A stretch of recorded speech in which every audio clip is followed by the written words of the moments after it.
નીરજ આપણે જોઈ રહ્યા છે કે સવારથી જ આ બંને કાઉન્ટર્સ ઘણા જ આપણને ફોકસમાં જોવા મળ્યું છે અને ખાસ મહિન્દ્રા પર પહેલાં નજર કરશું ત્યાં સિટી તરફથી એક પોઝિટિવ રિપોર્ટ્સ આવતો જોવા મળ્યો છે. અહીંયા આપણને સિટી તરફથી મહિન્દ્રા માટે ખરીદદારીની સલાહ જોવા મળે છે.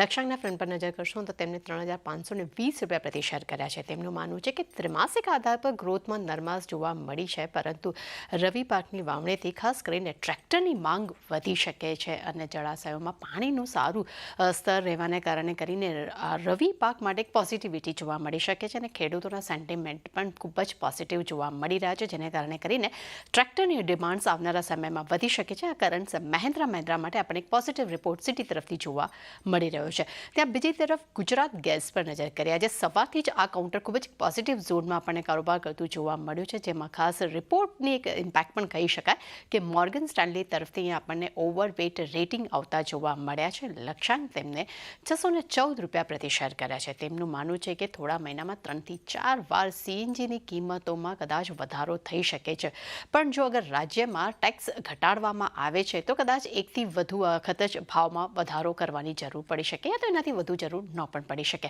પરંતુ ખાસ કરીને મોર્ગન સ્ટેનલીએ ગુજરાત ગેસની જગ્યા પર ગેલ અને રિલાયન્સને તેમના પસંદીદા કાઉન્ટર તેમને જણાવ્યા છે. પરંતુ આજે આપણે જોઈ રહ્યા છે કે બંને કાઉન્ટર્સમાં આપણને એક સારી એવી ખરીદદારી સાથે કારોબાર થતા જોવા મળ્યા છે. જે આભાર તૃપ્તિ આ બંને પર ખાસ કરીને વિગત શેર કરવા બદલ. સૌથી પહેલાં ગુજરાત ગેસ પર ચર્ચા કરી લઈએ. દેવર્ષજી, આપણે ખાસ કરીને જોયું છે કે જ્યારથી આ ગેસ એલોકેશનનો મુદ્દો ઓક્ટોબર મહિનાથી આપણને એક અહીંયા સમસ્યા બનતી જોવા મળી રહી છે, ત્યારથી આ બધા કાઉન્ટર્સ ખાસા એવા ઘટી ગયા છે.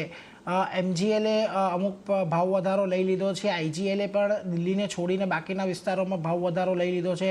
હાલમાં જ ગુજરાત ગેસ દ્વારા પણ એક ભાવ વધારો CNGની અંદર કરવામાં આવ્યો હતો.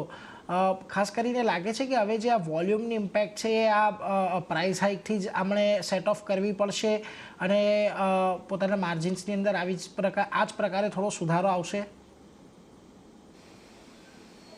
એટલે ગવર્મેન્ટની પોલિસી છે જેમાં APM ગેસની જે અલોકેશન હતું એ અલોકેશન ઓછું કર્યું અને એને કારણે આ કંપનીઓનું જે માર્જિન છે એ ઘટવાનું છે અને આ જે રિડ્યુસ APM ગેસ અલોકેશન છે એને કારણે જ આ બધા સ્ટોકમાં ઇમ્પેક્ટ થતી લગભગ EBITDA માર્જિનમાં ઘટાડો આવી શકે એમ છે. હવે બીજી બાજુ જોઈએ તો જે વોલ્યુમ ગ્રોથ છે, જે CNG વ્હીકલ્સ રજીસ્ટ્રેશન થઈ રહ્યા છે એ ઘણા સારા થઈ રહ્યા છે. એટલે જે ડેટા આવે છે એ બતાવે છે કે કન્ઝ્યુમરની ડિમાન્ડ CNG વ્હીકલ્સ તરફ તો હજી પણ છે. હવે આ જે કોમ્પિટિટિવ પ્રાઇસીસ હતી એટલે CNG ગેસની પ્રાઇસીસનો ડિફરન્સ જે પેટ્રોલ અને ડીઝલનો હતો એ ઘટવાને કારણે ઘણા બધા ડિસઅપોઇન્ટમેન્ટ થયેલું, પણ ઓવરઓલ અમને લાગે છે કે હજી પણ આ બધી કંપનીઓમાં લોંગ ટર્મનું બિઝનેસનું પ્રોસ્પેક્ટ છે, ઇન્ટેક્ટ છે. ગેલ છે, પછી ઇન્દ્રપ્રસ્થ ગેસ છે અને મહાનગર ગેસ છે. આ 3 કંપનીઓ પર એટલે જે ગેસ ડિસ્ટ્રીબ્યુશનમાં છે ત્યાં અમારી કંપનીનું હજી પણ બાય રેટિંગ છે. એક્સપેક્ટેશન કરતા આ બધા સ્ટોકના ભાવ ઘટ્યા છે. ગવર્મેન્ટની પોલિસી એની એક્સપેક્ટેશન હતી એના કરતા વિપરીત આવવાને કારણે કરેક્શન આવ્યું છે, પણ હજી પણ લોંગ ટર્મ પ્રોસ્પેક્ટ સારા છે. એટલે આ ઘટાડાનો ઉપયોગ કરીને લોંગ ટર્મ પોર્ટફોલિયોમાં એડ કરવાની એની ઓપોર્ચ્યુનિટી ગણવી જોઈએ. લાંબા ગાળાના એક પોર્ટફોલિયોમાં ગુજરાત ગેસ, મહાનગર ગેસ, IGL આ બધાનો તમારે સમાવેશ કરવો જોઈએ. થોડીક વિપરીત અસર આવી છે, પરંતુ ખાસ કરીને અહીંયાથી એક વધારો થાય એવી જ એક અપેક્ષા બનતી દેખાઈ રહી છે, એટલે એના પર એક ફોકસ તમારે ખાસ કરીને રાખવાનો છે. પરંતુ બીજી તરફ M&Mના કાઉન્ટર પર ખાસ કરીને ચર્ચા કરવી છે, કારણ કે જો આપણને અહીંયા આજના દિવસે એક સારો એવો ઉછાળો જોવા મળ્યો હતો. આજના દિવસે અહીંયા થોડીક આપણને ઘટાડા તરફી કારોબાર હતો, રિકવર થયો છે સ્ટોક નીચલા સ્તરેથી.